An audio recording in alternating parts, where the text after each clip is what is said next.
நல்லா இருக்கும். அந்த தொட்டி வெடிச்சிருச்சுங்க. ஒரு 4-5 வருஷத்துக்கு மேலே இருக்கும் அந்த தொட்டியில் அந்த இது வச்சு. அது இவ்வளோ கிழங்கு அதில் இருக்கும்னு எனக்கு தெரியாது.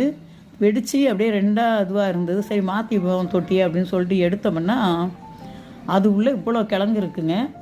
இந்த கிழங்கு நம்ம சாப்பிடவும் முடியாது. தெரியல சாப்பிடலாமா என்னென்னு. உங்களுக்கு தெரிஞ்சால் கமெண்டில் சொல்லுங்கள். இப்போ வந்து அந்த கிழங்கு வந்து நான் இதில் இந்த தொட்டியில் ஒரு 4 கிழங்கு நட்டு வச்சுட்டு மீதி அதை எடுத்து வைக்க போகிறேன். தெரிஞ்சவங்களுக்கு 4 கொடுத்துருக்கேன். பக்கத்தில் தெரிஞ்சவங்களுக்குலாம் ஒரு 4 கிழங்கு கொடுத்துருக்கேன். இன்னும் தெரிஞ்சவங்களுக்கு அனுப்பலாம், அது ஒன்றும் இல்லை. எப்படி அனுப்புறதுன்னு இது பண்ணுறது. இப்போ வந்து இந்த கிழங்கு அதில் திரும்ப ஒரு சின்ன சின்ன கிழங்கு ஒரு 4 கிழங்கு நட்டு வைக்கிறேன். பாருங்கள் இந்த கிழங்கு நான் நட்டு வைக்கிறேன் பாருங்கள். இதை எடுத்து வச்சுட்டு மண் கலவை எப்படி பண்ணணுங்கிறத இப்படி காமிக்கிறேன் பாருங்கள்.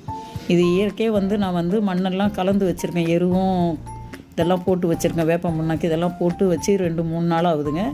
இது கிழங்கு